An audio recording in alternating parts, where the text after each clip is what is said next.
ఓం నమః శివాయ. ఓం నమో నారాయణాయ. నరదృష్టి నివారణ కాళభైరవాయ నమో నమః. ఓం కాళకాళాయ విద్మహే కాళాతీతాయ ధీమహి తన్నో నరదృష్టి నివారణ కాళభైరవ ప్రచోదయాత్. హరి ఓం. ఓం మహాదేవ్యై చ విద్మహే విష్ణుపత్ని చ ధీమహి తన్నో మహాలక్ష్మి ప్రచోదయాత్. హరి ఓం.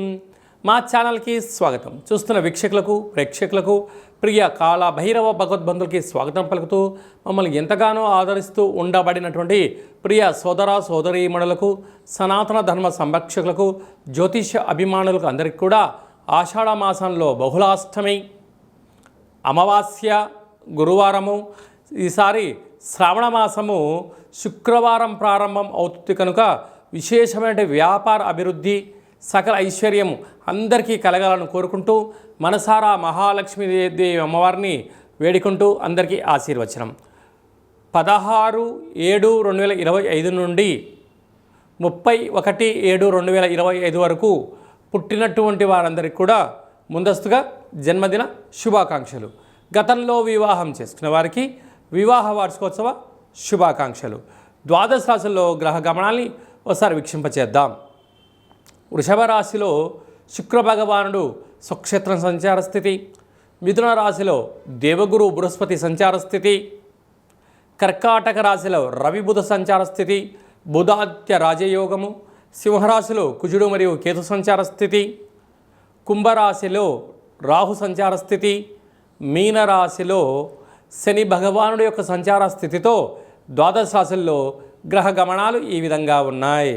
ఆషాఢమాస బహుళాష్టమి, ఆషాఢమాస అమావాస్య, గురువారము పుష్యమీ నక్షత్ర సందర్భంగా గురుపుష్యార్క యోగాన్ని ఎలా పొందాలి, అలాగనే శ్రావణ మాసము మొదటి శుక్రవారం ప్రారంభం అవుతుంది కనుక లక్ష్మీదేవి అమ్మవారి యొక్క కృపకటాక్ష వీక్ష ఎలా పొందాలి, రాశిలోనే కుజ భగవానుడు ఉండడం, ఒకవైపు కుజదోషం, అష్టమంలో శని సంచార స్థితి ఉన్నప్పుడు శనిదోష తీవ్రతను ఎలా తగ్గించుకోవాలో ఈ వీడియోలో సవివరంగా సంపూర్ణంగా తెలుసుకుందాం.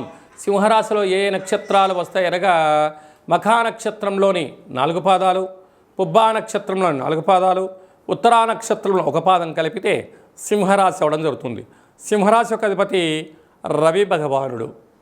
రాశిలోనే కుజుడు మరియు కేతు సంచార స్థితి ఉండడం వలన చిన్న చిన్న విషయాలకు ఆందోళన తగదు. మీరు చేస్తున్న వృత్తులలో, ఉద్యోగాల్లో, వ్యాపారంలో అనేక మంది శత్రువులు పొంచి ఉన్నారు. మీరు ఎక్కడ తప్పులు చేస్తారా ఆ తప్పులను ఎలా మిమ్మల్ని ఏలెత్తి చూపించాలా, అలాగా స్థానం చేరడం, ఉద్యోగం పోగొట్టుకునే పరిస్థితి చాలా అధికంగా ఉంటుంది. ఇలాంటి కాల సమయంలో మౌనం, ధ్యానం, ఏకాగ్రత, సత్ప్రవర్తన చాలా అవసరం అని చెప్పి కూడా మీరు గుర్తుపెట్టుకోగలగాలి. సప్తమంలో రాహు, ప్రేమికుల మధ్య విభేదాలు, అలాగనే భార్యాభర్తల మధ్య ఆటంకాలు వచ్చే పరిస్థితి ఉంటుంది.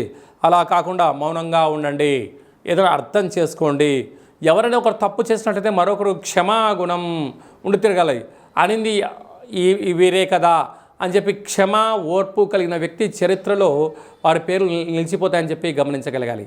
అష్టమంలో శని భగవానుడు సంచారం చేయడం వలన వృత్తులలో, ఉద్యోగాల్లో, వ్యాపారాలలో మీ జన్మ నక్షత్రం రోజున అష్టమి అమావాస్య తిథుల యందున జల ప్రయాణాలు, నీటిలో దూకడాలు, దూర ప్రయాణాలు పెట్టుకోవద్దు. ఎందుకనగా ప్రమాదాలు పొంచి ఉన్నాయి. తస్మాత్ జాగ్రత్త. అదే కాకుండా ఆ భాగ్యస్థానంలో శుక్రుడు ఉండడం ఉన్నతమైన భవిష్యత్తు కనపడుతుంది. అలాగే రాజ్యస్థానంలో గురువు అభివృద్ధి కనబడుతుంది. వ్యయంలో బుధాదిత్య రాజయోగం, అనేక రకాల ఖర్చులు కూడా అలా పొంచి ఉంటున్నాయి. ప్రభుత్వ ఉద్యోగస్తులతో కానీ కార్యకలాపాల్లో కానీ మీరు అనైతికంగా ప్రవర్తించవద్దు. ఇలాంటి కాల సమయంలో ఈ గురువారము పుష్యమీ నక్షత్ర సందర్భంగా తెల్ల జిల్లెడు వృక్షం దగ్గర ఎర్రటి కూష్మాండ దీపాన్ని పెట్టగలిగినట్లయితే రుణ, రోగ, శత్రుదోషాలు తొలగిపోతాయి. ఆ వేరును తీసుకొచ్చి ఇంట్లో పెట్టుకోగలిగినట్లయితే మీకు, మీ కుటుంబానికి, రాబోయే 7 తరాల వారికి అద్భుత ఐశ్వర్యము సింహరాశి వారు సొంతమవుతూ ఈ అష్టమస్థాన శని యొక్క తీవ్రత తగ్గి ఆనందం, ఐశ్వర్యం అలా సొంతమవుతూ ఉంటుంది. కనుక ఈ సింహరాశి వారు వీలైనంత వరకు మౌనంగా ఉండండి, వేలకు నిద్రపోండి, వేలకు నిద్ర లేవండి, తప్పక సూర్య నమస్కారం చేయండి.